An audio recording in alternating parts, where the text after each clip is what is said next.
Mr. Sozimo asiibye oti eyo, asuubira oli bulungi. Bannange weebale gyonna gy'otuusaako engalo. Ansooka okwebaza kuba okyusizza obulamu bwange bannange. Waliwo embeera awo ne ŋŋamba byonna bye nayitamu kale singa nali nasookera wano ewuwo. Singa saabigwako naye alhamdulillah. Kati neebeereramu. Kyusizza obulamu bwange. Mr. Sozimo, eno story gye njagala okugamba ekwatagana waliwo story eyakavaako. Waliwo omukyala yatunyumiriza story ya maama yeyegadanganga ne mutabani we. Lwakuba mutabani we n'atuuka ekiseera n'amunywera enjaga. N'ajja n'amwatulira. Nange munnanga nti wabadde weebuuza ebintu ebyo ddala kituufu gyebiri. Kyamayi bangi babadde bebyebuuza. Naye Mr. Sozi ebintu ebyo gyebiri. Bazadde baliira ddala abaana baabwe. Mr. Sozi story eno egenda kukwatagana ku senga wange. Senga wange yakola ne mukwano gwe omuwala nga babeera Kaalo. Baali babeera eyo Masaka Lukaya we baakulira. Munnange kiseera kyatuuka mukwano gwe n'asinga kusenga wange omwaka gumu. Nga omanyi abaana abawala baakula bonna bakyali ba best friends. Ono mukwano gwe ng'agenda afuna olubuto ku myaka 17. Omwana wa ku kyalo kwe yamufunisa olubuto. Nga omanyi abazadde bedda mangu ago bamugambye omwana kinaalabika kitya ng'afunidde olubuto ku luggya. Omulenzi amuwase. Mulenzi ng'amuwasa omuwala ng'abeerawo ng'amala akola ki ng'azaala. Oluvannyuma lw'okuzaala omwana abeera awezaawo emyaka ng'ena. Musajja ng'avaawo ewaka awo yali agenze ne bakyali be. In fact yali birthday ya musajja kwolwo olunaku. Kati nga newaka baategese n'asooka n'agendako ne bakyali be kuba nabo baali bamutegekedde. Bwe yatuuka eyo kuba yagamba mukyala we ngenda kukomawo. Kati ng'atuuka eyo banywa balya banywa nnyo batamiira. Wano mu kukomawo emmotoka ng'egenda emutabikako kuba yali atamidde. Waliwo banne baamugamba tukuvugeko n'atuuka ko ye nedda nja kwetuusa. Motoka ng'egenda emutabukako ng'afuna accident ng'afa. Mukyala abaali eno akyategese birthday nga bajja bamubikkira nti ate omwami afudde munnange.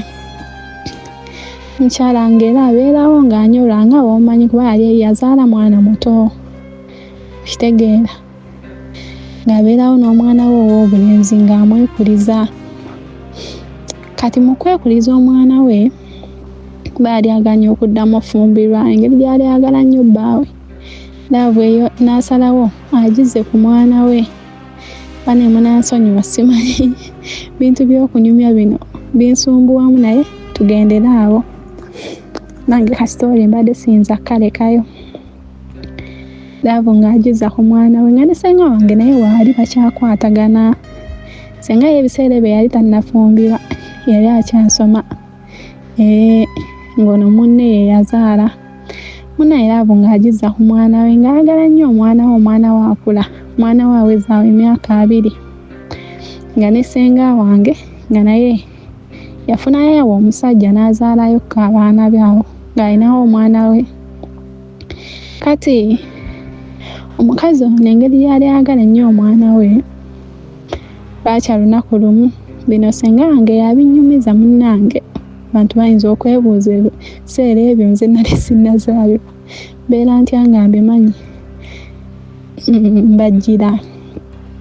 Munnange bw'omukyala baali bali awo n'omwana yali afumba nga webeetala n'omwana we nga omanyi omukwano gwa maama n'omwana. Bali mu nnyumba bonna babiri. Mwana akuzeekuze emyaka 2. Ngeri maama gye yali ayagala ennyo omwana we. Munne Mr. Sozi ekyavaamu ng'omukyala akemekererwa. nga teyeegatta n'omwana ku romansi butandise awo ne beetandikako kukakana nga kiwedde. Munnange olwamaliriza emikolo buli omu ne yeebwalabwala, maama yeebwaze n'omwana bw'atyo. Nga wayitawo ennaku era kati omulenzi yali avuddeeyo ne banne ng'anyweddemu n'akomawo ng'era addamu ng'agwira maama we. Munnange bwe byatandikira Mr. Sozi nga maama n'omwana nga beerya. Naye ssenga waffe yali tannakitegeerako ebiseera ebyo. Yali amanyi munnange omuntu nga wamanyi omukwano gw'omwana amanyi omukazi alaga mwana we mukwano. Munnange Mr. Sozi ekiseera kituuka omukazi beeriridde ebbanga n'omwana we ng'omukazi afuna olubuto.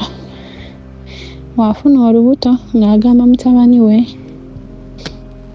munnange nno nafunye olubuto. Mutabani nga yeekyanga nga mugamba ng'ofuna otya olubuto, kigenda labika kitya ku kyalo, nze ngenda kuswala mu bakyali bange. Omwana nga taddukawo ewaka, maama ng'asigalawo n'olubuto. Kati ebiseera ebyo baali era bakyali nnyo bakyali ne ssenga wange. Ndowooza n'engeri gyali kyaliwo ennyo n'asalawo amubbireko n'ansonyiwa bannange. Munnange ssenga agenda ndaba omuntu olubuto luwezezza emyezi 2 ng'amubuuza ti olubuto waluggyeewa, wafuna omusajja n'otaŋŋamba kyali wange? Mbadde manyi buli kimu kye tukola tuba twemanyiiko. Munnange ng'ono atuuza mukwano gwe ng'amugamba munnange ngenda kugamba ebintu bino naye nkusaba mukwano tonnenya tonnyombesa naye tobaako gw'obigamba. Koye kati ssenga yalowooza oba olubuto yalufunye ku muliraano oba muka yayagadde bba wa muntu. Ng'amutuuza ng'amunyumiza buli kimu munnange omwana simanya biki ebyavaamu bye bino era omwana kwe kudduka ewaka. Ssenga ng'agamba ekiki mukazi gwe ng'oli muzibu sitaani akema atya okutuuka ku eryo esseeri ebaka n'omwana wo n'embeerawo nga sirina na kye mmanyi. Kazi n'amugamba naye tonyiigira naye munnange nange simanyi kyandiko naye kati lwe lubuto. Ssenga ng'amugamba oba olubuto tuluggyemu. Munnange ne bagezaagezaako awo okuggyamu olubuto nga lugaaniramu.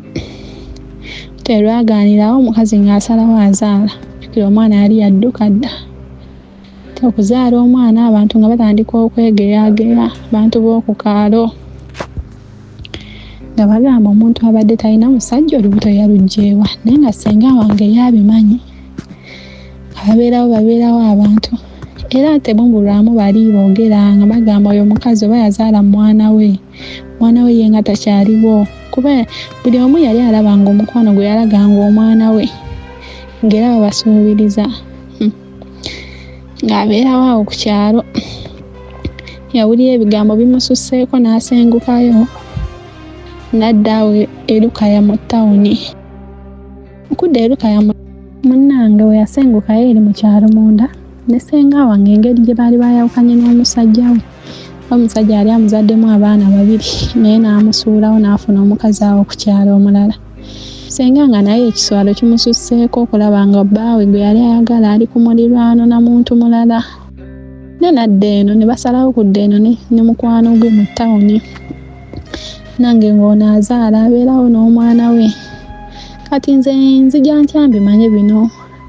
Ssenga wange bantwalayo nga ndi muto. Kuntwalayo nga ndi muto nga nkulira awo ewa ssenga. Ssenga wadde yali mukambwe naye yali mukwano gwange nnyo. Yali anjagala wadde yali mukambwe. Kati mukula mu kutuuka ewa ssenga we nasangayo n'omwana omuwala ono gwe manyumizaako. Maama we gwe yazaala mutabani we. Munnange Mr. Sozi tukula n'omwana. Fire tubifaako. Omwana atuuka ekiseera abuuza maama we, maama taata wange njagala taata wange. Nga maama amugamba taata we yagenda eyo mu kibuga Kampala naye ajja kudda. Nga buli wamubuuza okitegeera munnange Mr. Sozi kubona omuwala ye yali ansingako emyaka 2 twabeerawo n'omwana omuwala nange munansonyiwa waliwo abadde ampita n'ensirikamu naye tugende mu maaso balina okunyima nako si kwangu. Mr. Sozi kati omuwala olwatuuka ng'asoma atuuka ogenda ku university nga bamutwala e Makerere eno eruka yaffe ng'atulekayo. Mu kutulekayo kati senga wange n'atutuuza n'atunyumiza ebyo ebintu yatutuuza nze n'abaana be 2 alina omwana omuwala n'omulenzi. Kwe kutunyumiza kuba twamubuuza naye senga omwana ono taata we bukyanga amuzaala ataddanga mu kibuga yalaga sayidi weeyo. Tuwulira mama wagamba yagenda mu kibuga naye kibuga kyekyo yagenda ku kyeyo yalagawa. Senga ng'atugamba naye baana bange bintu biwanvu naye ngenda bibagamba naye kembiwuliranga nga mubyogedde ewantu wonna nja bakuba. Munnange Mr. Sozi naffe senga bitunyumiza nga tusirika ekirungi omuwala yali yagenda mu kibuga gye nga yandekayo eno nange nkakkalaba emisomo. Mr. Sozi mo omuwala atuuka nange ntuuka ngenda e Makerere nga musangayo kuba yali asula mu hostelo nga nange musangayo eyo. Munnaye ng'agenda afuna omuvubuka eyamukwana. Omuvubuka oyo beeyagadde omuwala agudde mu laavu ebya ddala. Omuvubuka yateranga n'okujja eno we twali tusulanga n'omuwala ng'amupiikinga n'atuleetera ebintu nga nange mpita mulamu. Sajja yali amusingako era nga w'obimanyi baffe twali tuli bato naye ngera tobitunyumiza.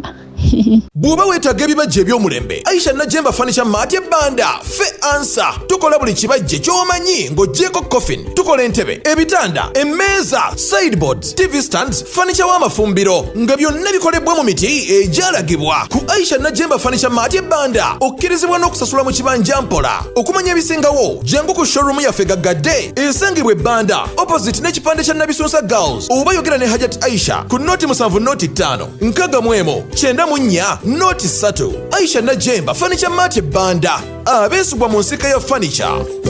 Nange Mr. Sozi wane munansonyiwa okuseka wano wengenda wasesa mwala agwa mu laavu beeyagala n'eggaaya afuna olubuto. Omuwala atuuka ekiseera agamba naye maama nzise naddayo nti ewaka ne munyumiza nti nafunye olubuto ng'agenda ayogera n'eggayi n'amugamba munnange nno ekiriwo kimanyi njagala ogende wa maama wange omulabe ngeri gye nfunye olubuto at least tugende okyali ewaffe maama aleme kunkuba aleme kunnyombesa ssente ze zantaddemu. Muvubuka ng'akkiriza ng'amugamba kale tewali buzibu maama wo ogenda kwogera naye tujja kujjayo. Okitegeera Mr. Sozi kati nga lunaku lumu maama yeesitula ava mu kyalo ava eno eruka yajja kositeero ng'atusinkanawo olwo nga tannabitegeera nti muwala we alina olubuto. Nga bw'omanyi abazadde ayogedde mukaawo naye omuwala amugamba maama ekiriwo ng'amala amwatulira nga mugamba naye nafunye olubuto. Maama yeekyakyalamuka ayomba awo nga bw'obimanyi. Yajja lunaku lwali lwa wiikendi Sande lwali twasiibyewo ffenna. Munaye Mr. Sozi nga muwala amugamba naye omwami yaŋŋambye nti ayagala kujja kyala waka era ayagala kulaba. Munnange terwalwa maama ng'ayogera ne bakulu banne bali abalamu be. Munnange Mr. Sozi maama ngaddayo mu kyalo ng'ayogeramu ne senga wange ng'agamba omwana n'ayagala leeta bagundi bako naye kati ngenda kukola ntya. siinayo muntu gwe ngenda naayogera nti abajja kumbuuza taata w'omwana aliwa, n'omwana wuuyo yambuuza taata. Kuba bwe yajja omwana n'amugamba maama mbadde njagala ne taata abeerewo. Emikolo gigenda obbeerawo nga waali, maama ng'addayo nga bimusobera, ng'agamba ssenga nga tugenda kukola tutya. Ssenga ng'agamba tujja kufunayo wano omuntu gwe tujja otteekawo nga taata, ajja kukola nga taata. Ekyo ng'agamba kale tukimaze. Munnange maama lunaku lumu nga lukya, omwana omuwala ono yali agenze kubeera ne boyfriend we engeri gyali afunye olubuto, nze nandekayo eno kositeero. Lunaku lumu lwali lwa wiikendi ng'omuwala akubira maama nga mugamba maama mbadde njagala ku Sande mujje munkyalireko, ojje ne ssenga ono, ssenga wange, bajje balabe lumu ne ku mulenzi we. Kitegeera nange nga ngamba ku wiikendi ojja kubeerawo, ko nze nja kubeerawo. Sande etuuka ngenda tukola emirimu, twejaga nti abagenyi bagenda kujja. N'omulenzi yali yalina we yakedde ng'agenda komawo ku ssaawa y'abagenyi nga bazze. Owulira Mr. Sozi byampuna. Ssaawa y'okulya etuuka, mukulu akomawo nga ne maama yeewuuyo. Maama atuuka, munnange omwana omuwala ng'amugamba munnange y'ono taata lubuto, taata kikaaba. Nga maama tagakuba ku mutabani we.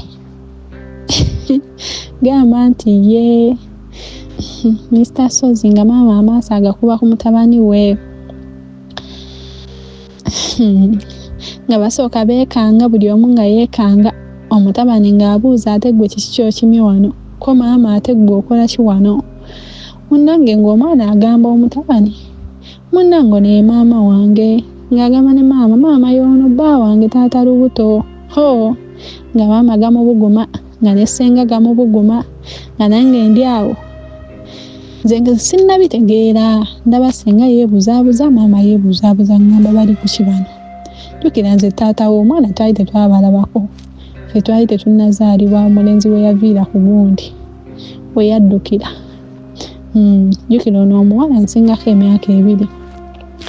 Naye Mr. Sozi ng'omwana omuwala abuuza ate kiki bano mubadde mwemanyi. Kati nno ssenga ye yamukwatako n'amugamba, ssenga yagamba omwana mugamba amazima, ng'agamba maama ng'agamba kati mbitandike ntya. Okitegeera jjukira n'omulenzi yali tannabitegeera. Munnange nga ssenga agamba munnange nno mwana wange, ng'agamba ono omulenzi we waddukira ku kyalo, maama ajjukira wali wamulekera olubuto. Nno olubuto lwe wamulekera y'ono omwana. Ng'omulenzi agamba ekiki, nga n'omuwala bamugamba munnange nno yoyo taatawo ate mugandawo. Munansonyiwa okuseka Mr. Sozi.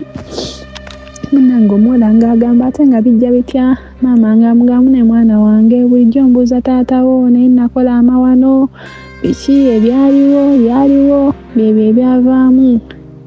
Mr. Sozi omanyi omwana omuwala kye yakola. Mwana omuwala bambi tuba tuli awo, asooka yeewulungulamu ng'agenda mu ffumbiro, wuuyo ng'aggyayo amazzi ng'anywa, weetala wadde no wadde eri mubuuza ate kiki. Omwana baali bamuyita Patricia, bane munansonyiwa okwogera erinnya lye naye nze ndyogedde. Mr. Sozi ekyaddako, guess what? Mwana omuwala nga tagenda mu ffumbiro, tusigadde wano. Maama asigadde wano ne ssenga beewozaako n'omutabani. Mr. Sozi omwana omuwala, nange badde nkyaseka naye wano wentuuse. Mr. Sozi omwana omuwala nga yeetunga ekiso, kyokka yalina olubuto nga lwa mwezi gumu. Mr. Sozi nze nziruka mpulira ebigwirana mu ffumbiro, bano mbalekawo ngenda otuuka omwana nga yeetunze ekifo. Mr. Sozi nange munsonyiweko wano. Mr. Sozi ng'ampita maama ne ssenga bajja badduka maama nga tasanga omwana nga yeekubye ekiso nga n'omutabani bwe buuyo kati oba omutabani yali taata jjajja kuba yali afunisizza muganda we ate nga muwala we olubuto kati nange byampuna Mr. Sozi nga tuyoolayoola mwana bakubidde awo emmotoka ng'ejja ekwata omwana nga tumutwala mu ddwaliro Mr. Sozi. Mwana omuwala tumutuusa mu ddwaliro ne tubeerawo ne bamututta awo oba gye bayita ICU intensive care bamugizeegiza awo Mr. Sozi ng'omwana teyafa. Mwana amala afa maama gadde awo gamukanuka n'omutabani gamukanuka ne ssenga wange gamukanuse nga nange ndi awo byansobedde dda mukwano gwange nguti bw'ate bwe yanfaako Mr. Sozi by'ekisiru. Ekituufu amazima nze nali ngamanyi naye waliwo enziraano ennene esali omusango ne ŋŋamba kale singa namugamba. Naye ate munaye ssenga wange yali anjagala nnyo ate nga nange mwagala kuba yali ampeerera nga yankuzizza nga saamuvaamu kuba yatugamba yatulaalika n'atugamba aliyogera ekigambo n'ekimu ku ebyo bye mbagambye era nga nze mbeerawo ng'omwana oluusi ayogera ng'agamba taata wange kale singa abaddewo bangamba ali mu kibuga naye singa abadde ninawe nsobola omutandikirako munoonya naye nga sirina ngeri gye mugambamu Mr. Sozi mbu taatawo ye mutabani wa maama wo. Kale nze omutabani ye nali simumanyi ekituufu kuba ne weekwaniranga wano nga simanyi naye nga nze kyemmanyi mbu taata we yali mwana wa maama we naye nga ye simumanyi feesi weefaanana kuba engeri gye yaddukayo nga ffe tetunnazaalibwa. Mr. Sozi mwana ng'afa mwana we afa maama ono yali yagulayo akataka kaawo mu kyalo alina we yali yagula akataka ke kwe baaziika omwana oyo kuba yali talina ngeri gy'anaagenda mu kika kya mulenzi oba abagambe nti ono omwana wammwe nga talina na ngeri gy'abitandika ye abagamba atya nti ate omwana gwe nabazaalamu ate naye yamala n'anzaalamu. Mr. Sozi mukwano gwange bw'ati bwe yafa tumala tuvaayo okuziika naye omuvubuka kye yakola Mr. Sozi yadduka n'ava mu Uganda ali eyo Dubai kati ali eyo yagenda Dubai bayitawo mumanyifu ku TikTok okwo era kyemmanyi wanaaba asanze sitoole eno ng'emuguddeko mu butamanya ajja kwetegeera kuba nze mumanyi ku TikTok okwo mumanyifu naye kasita soogedde linnya lye teri ajja mmutegeera naye wanaaba agudde ku story eno ajja kwetegeera yonna gy'ali naye nga yawangaalira awo e Dubai maama ye yamuleka eno mwana omuwala kasita yafa maama ye teyaddamu kuzaala yasigala mu depression kati omwana yasigaza ndowooza oyo omulenzi yekka.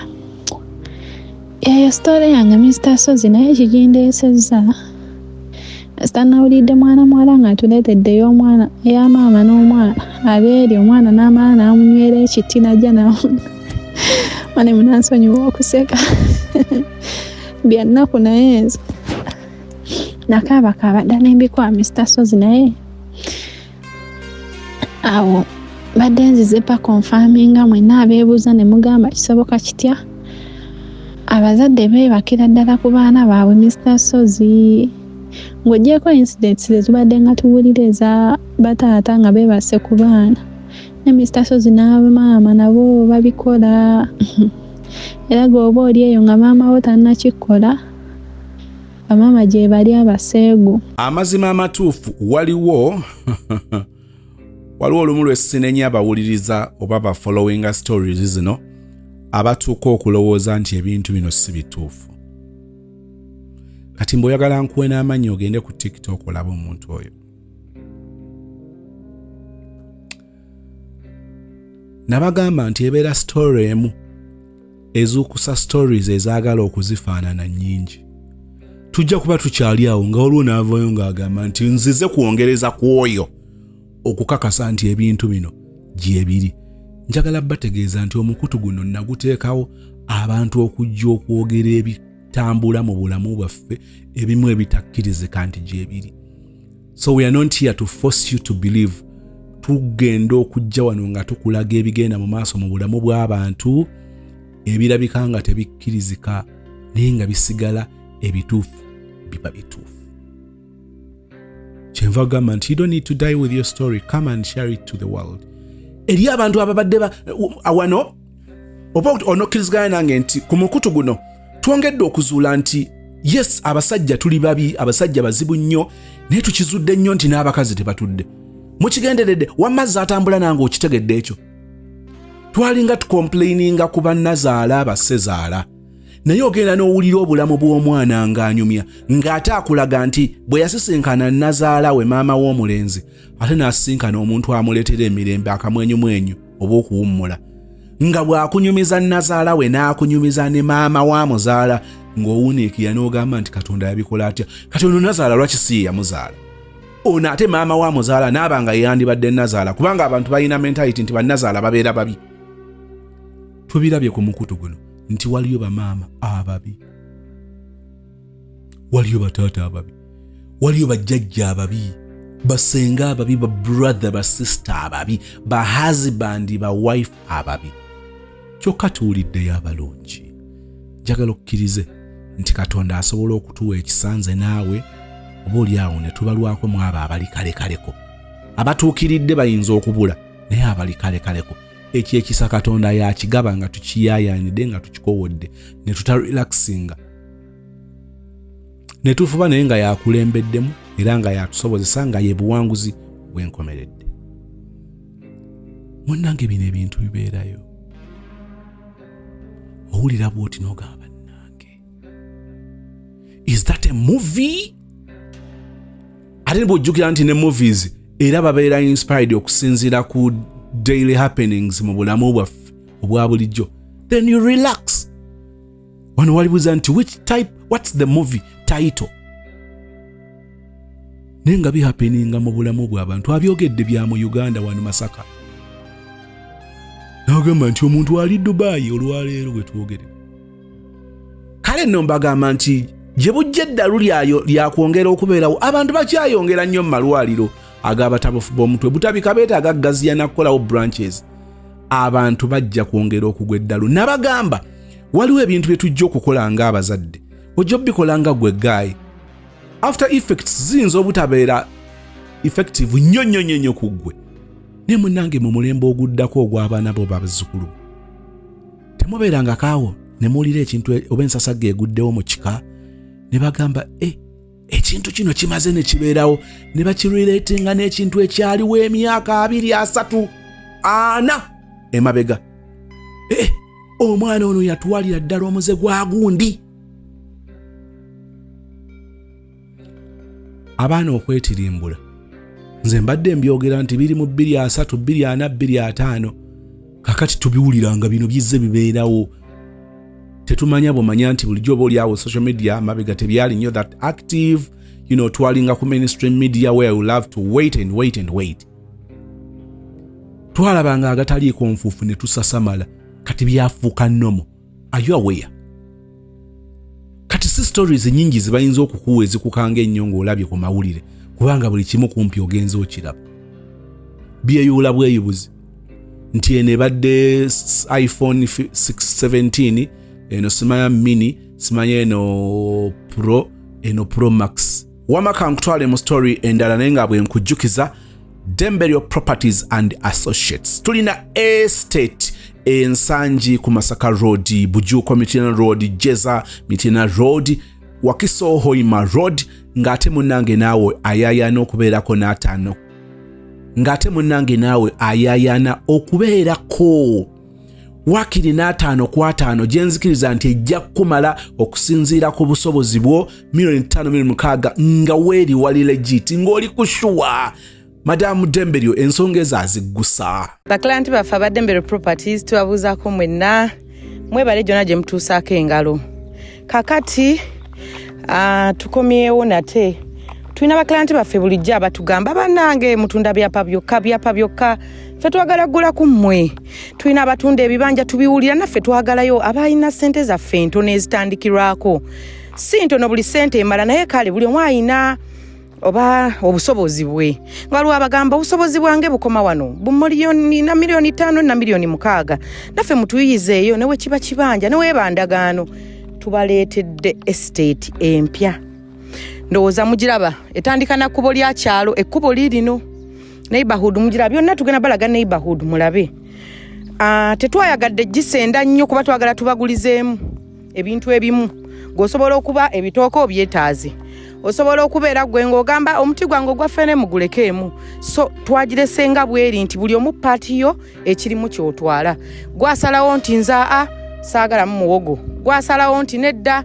saagalamu ffene gwasalawo nti omuti gw'omuyembe ogwo mugugjeemu nedda naye nga estate nnungi nnyo 5/5 naye oli wadde mbogamba anze njagala 5/5 2 njagala 5/5 3 oba emu bannanga bamanyi bulungi saizi y'ettaka nkimanyi bulungi mumanyi nnyo 5/5 etegeeza ki okimanyi bulungi oteekako amakaago bulungi n'osigazaawo ne compound yewe osobola oteeka emmotoka abasinga mwine emmotoka zammwe nkimanyi bulungi 5/5 muzimanyi neighborhood nnungi masanyaze mazzi weebiri abamu mubuuza nnyo nga tewali banneighbor kati temunnaba kujjagula banneighbor n'abajjawa awo mbadde nsaaga mu banneighbor weebali era mugenda kubalaba weebali obusukka kkuba eri gye bali kubanga wano walina kuba wammwe mmwe mulina oggulawo saagala muŋŋambe banneighbor nga wano tebaliiwo estate muwulidde empya kitegeeza mudduke mangu mugule mutandike okuzimba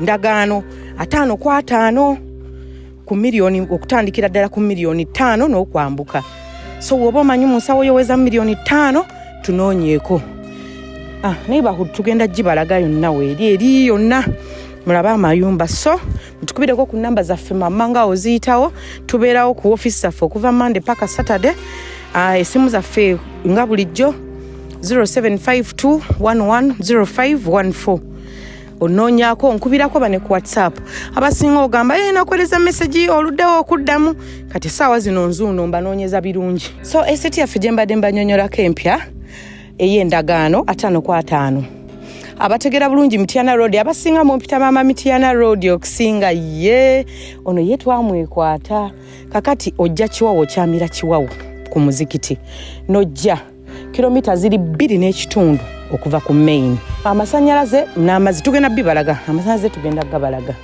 so boda ekinene nnyo ya 2,000 okuva ku main then ettaka muliraba litandika naki nakkubo lya kyalo naye 5/5 n'okwambuka you can decide otwale 2-3 naye ziggwawo mangu kubanga tuli ku miliyoni 5 n'okwambuka mu bufo bwonsaba era okkirize onegatteko tulina ka September baby kali wano bamuyita Kirabo Agatha myaka 25 gyawezezza maama omwezi guno ogw'omwenda bambi negattaako tukaagaliza amazaalibwa amalungi kansoke nkutwaleko mu gaali yaako Kayala look at her kikitopiano I have a different nanny with girls abambala topi abambala enkofiira like bwezityo muba biki mba n'ebibuuzo nga kati palwa kyakeera I don't think it is hiding your hair nga zirimu growth mbimanyi waliwo olumu ebitambala byemusiba ku mutwe n'onyuma naye nga ffe abakuze n'abaana ab'obuwala tukimanyi nti madansi alina ekizibu kye kyakukusa alina ejjuguli mu mutwe awo lyakukusa li growth likaweke bikoze biti eza salon ezikyabuze but of course there are those few abasalawo obusazi nti bagenda ateekako bitambala naye naawe okimanyi bulungi nti ebiseera ebisinga obeera olina ensonga z'ebizibu zoyagala okukusa ziveewo abange lwaki tetuvaayo eyo greetings Uncle Sozi. Let me not share my name cause I have a lot of friends here munange. Mr. Sozi, I listened to the sister who caught the guy in action munange, but to me the first guy was the problem. I felt like leaving the program, but since I've always finished till the end, nagumye. Munange ndi kudungu. Nze era nina ebizibu byange. The agent ate my money. Kyokka ne sponsor ng'ayagala ssente era nenkola ne muwa ssente but naye n'azibba. Kati ndi wano mu overstay with my runaway case, but Allah has been good to me. When I knew nti sina kyakola nenkola mu kiyumba to avoid other problems. Mr. Sozi, this is the reason why I am here. It was 2 months back nga sister wange who works from a different country come to visit to visit with her family in my country. She asked to see me and I said no problem. I will come, so I left work in the morning, but because I knew she had work to do, I decided to first go and see the person I called my friend. This guy, we got to know each other on TikTok. Eli had gone to his place 2 times nga ono yankwana, but I told him nedda. Eli told him nze saagala musajja alina mwana. I'm 27 years, making 28 this year. Sozi, I have never aborted any of my... I have never aborted. Era one of my brother always tells me mbu sizaala, but abeera asaaga. Naye I have been with boyfriends ne batono ddala era ekituufu they don't add up to 5. Back to the story, I decided to first go meet this friend because every time he was calling me, nenga saagala kutambula. Nze I called him, remember I had to visit my sister. When I reached, we talked, but I told him a day before that I am going to see my sister after like 30 minutes. I wanted to check Uber distance from where I was to my sister location. Guy stood up and he was like, Nyabo, chichokola. And I told him, I am checking for the distance to where I am going. Sozi, guy locked the door. He started forcing me. And I asked him, do you want to rape me? Oh, guess what? He said, I don't want to rape you, but I have to do it. I started blaming myself. Who took me there? Remember Gayono, I went to his place, but he was kind. Era yankwana nengana, and he showed me it is okay. So I begged the guy yagana. He forced me.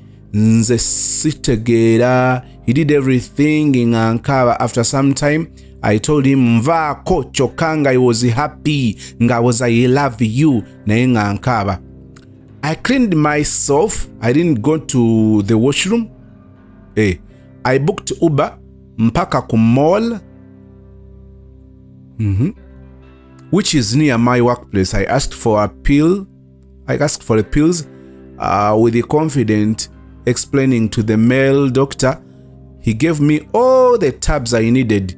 But the moment I sat in the Uber, I deleted every chat of his, blocked him and deleted his number.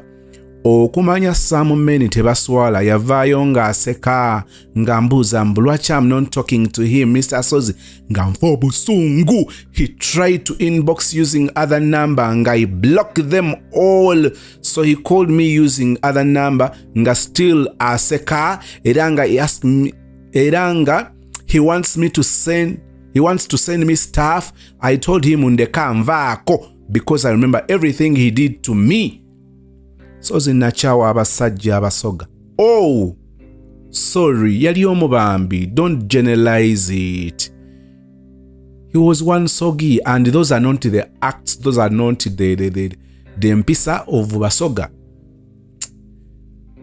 One rotted mango in a full basket of beautiful, good mangoes ready to... wow, that was really bad. Nakuwa abasajja abasoga with all my heart. Sibaagala. It was too heavy for me. After some days of happening, and my guy nga chiraba still fine, so I opened up and I told him everything, because I told him when I am going to see him, and my sister, but he could ask, since you visited them, you're not fine. I told him,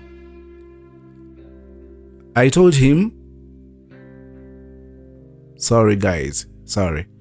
I told him when I'm going to see him and my sister, but he could ask, since you visited them, you're not fine. I told him, but he tried his best to console me. He waited for my day off. He talked to me. He judged me, but not in a bad way. Ne yangumya. That is it. Nayekat, I want to go home cause nko your kola to settle down cause I want to get married. Nga Allah kiriza cause my boyfriend wants to have our nikah next year inshallah. Ela I pray Sozimo for that the guy to always have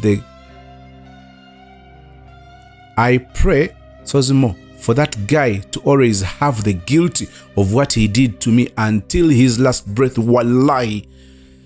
Have a good day. And the followers, I have been there since 2021, from the sister of 99 men until now. Stay blessed and thanks for the encouraging words. Ekisooka njagala mutegeere kino, omusajja akukaka omukwano aba mutiitiizi. Taba musajja kimala. Bwe bagayi okukaka omukwano kabonero akooleko obutiitiizi obwenkomeredde.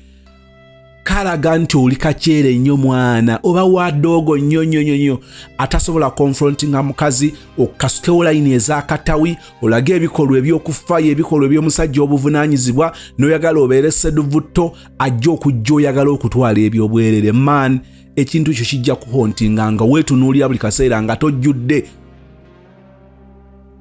Waliwo ebiseera bijja okutuuka nga buli olaba muwalawo ng'omusikamu ekifaananyi ky'omuntu oliwo gwakabasanya eby'okumusindikiza mu bikolwa eby'okwegatta by'atayagala. Man, it's a sign of weakness. Real men don't do that. Bayimirira ne bambala empale ne basiba zipu ne basiba omusipi ne bateekamu engatto ne balumba na bidi sina kibuli ne balumba with the confidence of having good plans for that chick, that girl, that woman. N'omuteera because ate twabagamba nti abasajja abaddala tebakwana bawala ne babagaana. Lwaki? Bamanya how to go to them, like how to approach them, when to approach them, and the motive of them kwanning the girls. Mwana, oli oba wamba nnyo mutiitiizi okulowooza nti obulamu bugenda kutambula bwe butyo nga baddemu oyagala obasaleko obusazi mu ngeri ya kibuli. Kiswaza era njala kutegeeza nti obusajja bwo bubuusibwa onyongera okujjukiza n'okukikakasa nti mwana oli wambwa nnyo. Nze Becky Sozi owa Beauty and Wellness Pala Eseta. Mu bimu ku bye tukola mwe muli body massage therapy, facial treatments, counseling services. Gw'omwana w'obuwala ovaamu akaswa akabi, gifa ebbaawo waffe abakyala, obundula amazzi amakyafu, wazibikira enseke, bw'onookosa gifa ebbaawo ono gw'ojja tuweera obujulirwa. Tulina kofi ono alimu ebirungo 6 mu kintu kimu. Gano Dama Coffee 6 in 1. Mulungi eri abalwadde ba sukaali, mulungi eri abalina obubonero bwa kansa, mulungi nnyo eri gwe akakalu kano okuyita mu lunaku. Mu health wellness treatments tulina reflexology sandals. Nungi eri abazimba ebigere, bw'olinnya wansi owulira nga afumitibwa mu bigere. Zirelaxinga muscles zo okufumitibwa kuno ne kuggwaawo. Ziyamba omubiri gwo okutambuza omusaayi. Ziyamba ku bwongo bwo n'embeera yo eya bulijjo. Buli peesa lyolaba ku ssande eno lirina ekitundu ky'omubiriko kwe lituuka buli lw'ojambala. Olwo obujjanjabi ne bukolebwa ku mubiri gwo. Osobola okugigula n'ojambala mu ofiisi yo, awaka, osobola okugyegulira nga ggwe, ogigulira mukaddewo, oba jjajja kuba ate abo bagyetaaga nnyo. Okumanya ebisingawo ku bino byonna, kolagana ne Beauty and Wellness Pala Eseta. Ku nnamba ezo eziri ku screen yo for direct calls and WhatsApp. Hey Sozmo, it's me, your one and only fan of 2020-25 mbabuuzaako. Muli mutya abalungi? Mr. Sozi nsaba kumpa ku magezi. Agamba nalina omwami nga twesisinkana mu 2020 ne tweyagala era twamala ne tutandika obeera ffenna naye nga neefumbiza nkivumirira nkisazaamu kyewale tokiddangamu nga neefumbiza era twazaala omwana ow'obuwala mu 2021 ne tubeerawo paka 2022 ng'embeera nnungi kuba yalinamu kasente. Natuuka n'enkoowa awaka nga njagala kukola n'ambuuza njagala kukola ki. Nali njagala kuyiga kyalaani nkole boutique nga ntunga n'okutunga nandaga nti akkiriza agenda kumpa ssente. Wayitawo nga wiiki n'angamba olaba otya bw'ogenda ku kyeyo n'okola. I think this will be a story or a topic for another day, but I want to challenge all men. Abakwata bakyala bammwe, abakwata ba girlfriend bammwe. Abakwata bakyala bammwe. Ekya girlfriend kiyinza okuba ekirala. Olina omukyala omwana ow'obuwala obeera naye omuzaddemu abaana omwana omu babiri basatu n'osalawo n'okwata omwana ow'obuwala oyo n'omutwala ku ddungu. Of the two, who is supposed to hustle for the home? Omukyala asobola okuba nga asolinga olwa family, but to which level, to which extent? Let's keep that for another day. Today agamba nti after 1 week nangamba olaba otya bw'ogenda ku kyeyo n'okola. Olw'okuba nti nali njagala okukola nakkiriza ate olumu kasabeeramu n'okulinnya ennyonyi. Era yampa ssente ne ntandika process. Mukama yali mulungi, natambula era nafuna babbosa abalungi. Amiina. Bwe nakola ne muddiza akasente ke yanteekamu dho teyakansaba kuba yali tampoze. Kati lwaki wazimuddizayo olw'ennyomba? Why? Why? Ne tubeerawo bulungi, ne tulabirira omwana waffe gwe nalekanga wa myezi 9. Nakolera contract yaggwako n'ennyongeramu emyezi 7 n'enkomawo 29 ogwokuna 2025. Wabula nga sinnadda twalina pulaani nti bwenzira tugende waka tukole emikolo then tugende obulamu butambule kuba namuleka azimba. Unfortunately, in the same month nga nkomawo mukwano gwange aba ku TikTok n'alaba gayi nga yawasizza nga yakyadde ewaabwe w'omuwala. Mbandi awo nga mpeereza ka video mbwono si baby daddy wo Mr. Sozi. Nafaawo ate nga nali nafudde dda. Sorry.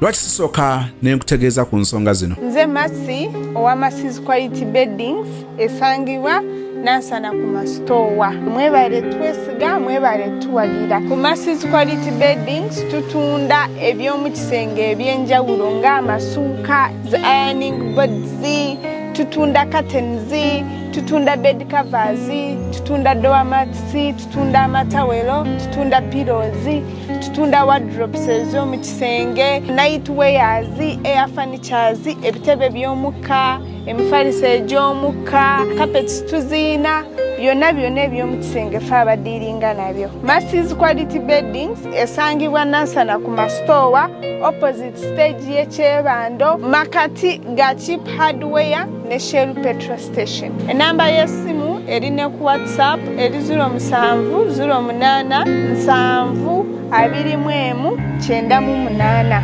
Abali awo nga bamuweereza ebifaananyi ebiraga nti baby daddy yawasizza kyava agamba nti Mr. Sozi nafaawo ate nga nali nafudde dda bannange nga yewange. I was so broken, heartbroken, nasula nkaaba n'endowooza ekiddako kubanga nali sirina kyemmanyi cause guy yagenda mbona mikwano gye era bayambalira namukubo teri yabalaba era Sozi twali twafunamu misunderstandings era nga communication ntono. Kwolwo namuweereza message ne mubuuza ogamba otya omugole? What was that?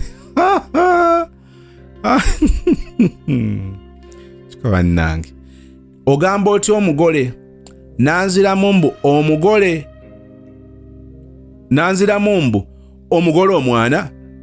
Namuweereza ka video kaabwe era yeewuunya nnyo kuba yali amanyi sisobola bimanya bityanga bigenze ku TikTok.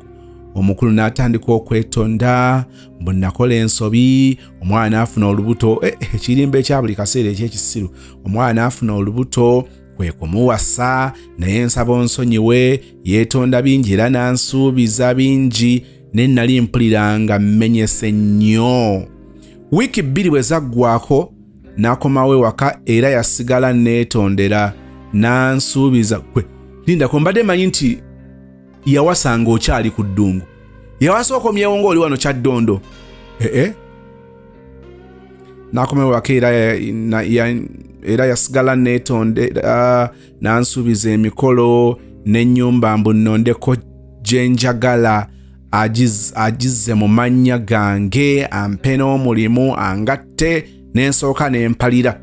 Wayita weeks 2 nagenda ewaabwe, n'entwala omwana ewa muzeeyi kuba nali namugjayo nga muto era bansanyukira nnyo kuba baali banjagala. Bambi unfortunately Sezaala yafa ku Monday era twamuziika ku Wednesday bambi. Era kyannuma kuba yagezaako okunneegayira on behalf of his son kuba abadde anjagala nnyo bambi. Sorry, Mr. Sozi. Omuwala kati yazadde naye akyali gye baamukwanira. Mr. Sozi, omuwala kati yazadde naye akyali gye baamukwanira. Omwami akyali naye mu muzigo,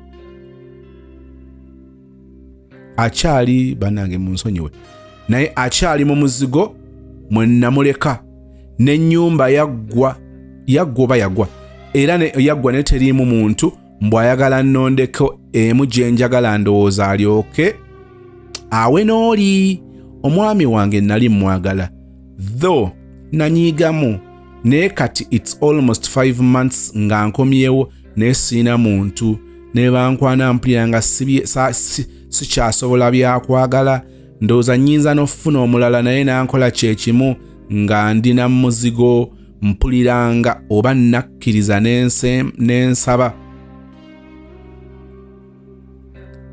Ndowooza nnyinza n'okufuna omulala naye nakola kye kimu nga ndina muzigo, mpulira ng'oba naalikkiriza n'ensaba bangatte nzireyo mu maka gange, naye simanyi kuba kati n'ebyokwetonda yabivaako. Omwami alinamu kasente wano we neebuuliza nkole ntya bannange. Wano abadde asaba twogereko naye kubanga yawe akyamwagala. Bambi don't judge me, I'll be grateful. Bye bye. My comment ku situation yo sister, sooka obeere mugumu nti tewaliiwo ngeri yonna kwenyinza kusinzira kujajinga. Naye njagala otegeeza wano abaana ab'obuwala n'abaana ab'obulenzi, okukitinga kibi.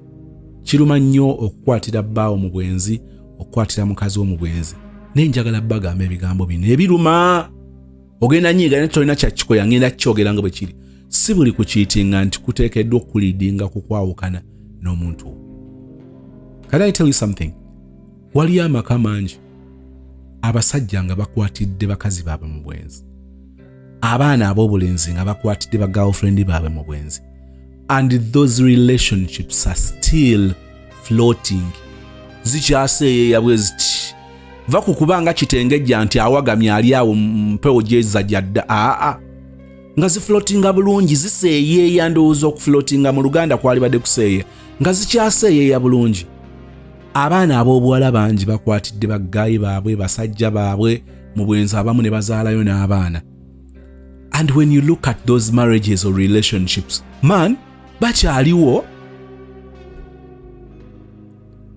Obwenzi kimu kubitta relationships nyingi, ne si buli bwenzi nti butta relationship. Kikwetaagisa okugenda ebuziba mu kulowooza n'okukiwa obudde lw'otegeera oba lw'olitegeera nti kyenjogera kirimu eggumba. Saagala kikutukeko, naye bwe kiba kikutuuseeko teekateeka omutima gwo nti waliwo lw'olituuka n'otunuulira embeera. Newankubadde ng'omusajja wamukwatidde mu bwenzi, omukazi wamukwatidde mu bwenzi, ng'okyasobola okunoonya obuvumo mu bugubi, mu mbeera yonna, mu bulumi, n'okkiriza nti newankubadde yakoze ebyo naye okyamwetaaga oba okyamwagala abeerewo. oli agenda gamba over my dead body totubulira kasasiro kiteezi okyali muto buto okyali muto nkiddemu okyali muto buto. I repeat, it is very possible okukwatira munno mu bwenzi n'omusonyiwa n'oddamu n'obeera naye, but not this. Njagala otegeere bino nti waliwo ebintu ebirala bingi ebitta relationship, ebitta omukwano. Oli n'omusanganga mu mukwano n'omumugamba nti owaye oyawukana n'omulenzi oviira omusajja naye ensonga gy'owa teyeekuusa ku bwenzi, and that same guy wali omukwatiddeko mu bwenzi. Lwaki lute mwayawukana kati mwawukana? Nagamba nti kiri kyali tekitwawula, kino kitwawula. Njagala olowooze bino nti bw'obona olowooza nti bw'oli ewala ogw'obwenzi gwokka olwo ogenda kukuuma amakaago, kirungi nnyo bunywezi obwewale. Nenjagala okutegeeza nti tekimala kukuuma amakaago, waliwo ebirala ebijja okugatta singa ono batofuddeeyo. Wamma tudde ku mulamwa. Nali njogeddeko wano ku relationships ezimu ezigwana okulwanira, si kwekuba bikonde naye okulwana okw'amagezi. Oteekwa okuba nga emotional or intelligent, nga you know what to do, how to do it, when to do it and why you do it. Relationships bwe zitugezire. Ekisooka njagala okugeraageranya emu ku story eyakavaako ennaku ntono, yabaddeko story of the year. Sister ng'anyumya guy we yamuwasa, but even on their wedding day nga bavudde ku reception mu room mwe yasula, ate guy yasula mu room mulala na one of the maids. Omusajja ono ekimu ku byamukyayisizza, ekimu ku byanyiizizza ennyo ffe abaawulidde story eno, abamu oba okubanga abamujajinga, amazima amatuufu kiri nti yajooganga ensanafu n'okuzituulamu n'azituulamu.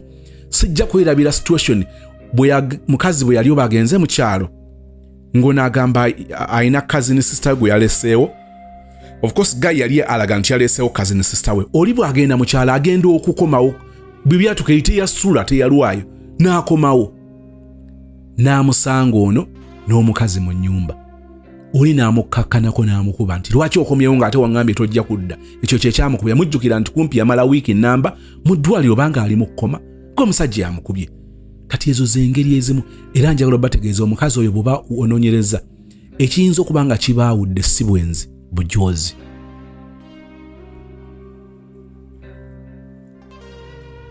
Kanywe ne kuwomowoota.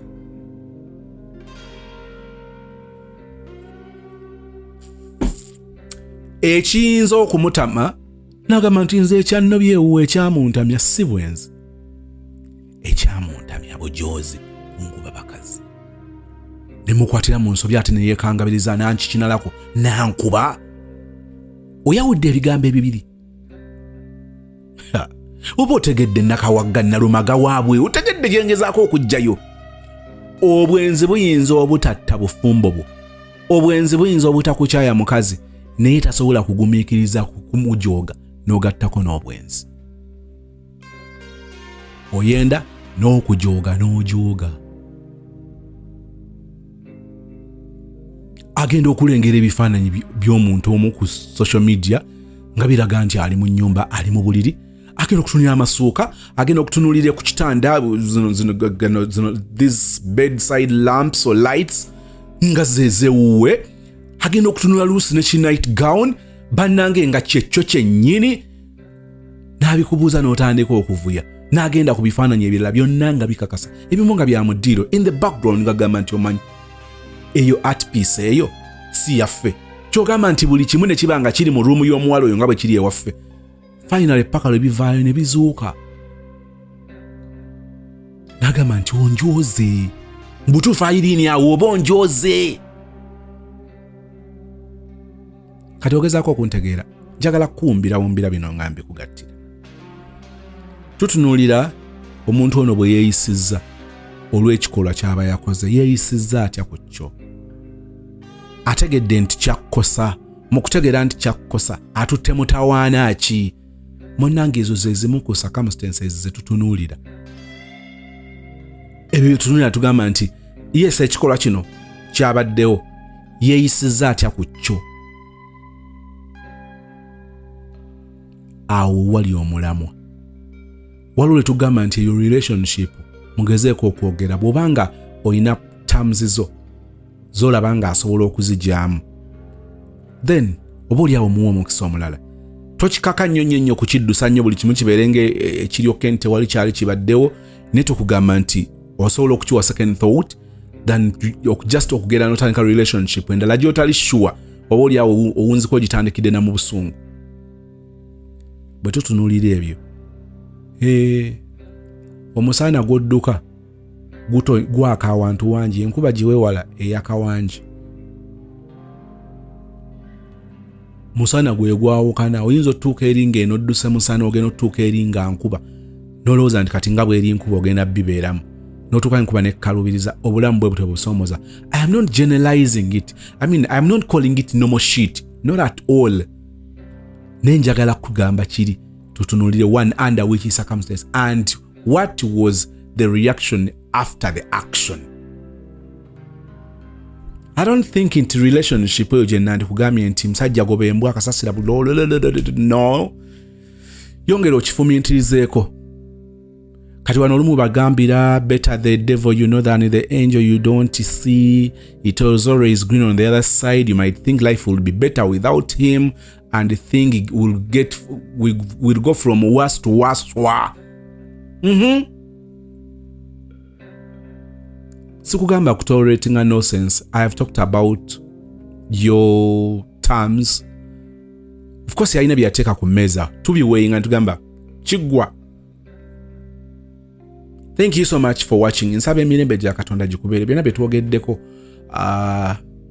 tuwulidde oli anyumiza obulamu bwe, tuwulidde owa maama osigala owunika noga nti Mukama tusaasire. Nenze njala babulira ebigambo bino. Ebisemba yensi gyekomye okugenda ng'ekulaakulana ng'amagezi geeyongera, abantu batandise okulowooza nti Katonda ataliiyo, so bo bennyini batandika okubeera the small goods, okubanga tebalaba mugaso gwa creation, mugaso gwa Katonda kubeera mu bulamu bwaffe. Ebyo byonna byonna bubonero obulaga nti ensi etuuka ku nkomerero yaayo. Ebintu ebimu bitandise okufuuka nnomo, kati ate ebyali nnomo ne byanga tebikyali nnomo. Njalo kiddamu, ebintu ebibi bitandise okufuuka nnomo, ebintu ebirungi bitandise okubanga si birungi nga tebiri nnomo eri abantu. Obubona bonna bubonero, abantu batandise okubeera abogeze ennyo, bonoonoonyereza ennyo, abantu abali obulungi, abantu abasomye ennyo, batandika okuba n'endowooza nti Katonda taliiyo, n'okwetaagisa alabika teyeetaagisa. Because baba banendowooza nti they can do things for themselves, basobola okugera ne basolinga ne bafuna what to put on the table, ne batamanya nti Katonda abasaasira. Twongere okudda eri Katonda. Tetutuukiridde era tumwetaaga nnyo, tuli balwadde nnyo abeetaaga ennyo, era buli owulira nga ngolooza nti Katonda takyaliyo, takyakola makulu mu bulamu bwo, bwebanga oli tukugeraageranya mu balwadde, obeera mulwadde yeetaaga intensive care nga weetaaga kuteeka ku kyuma ekikuwanirira okussa, kubanga oba osigaddeko kikuba mukono. Nze Sozmo.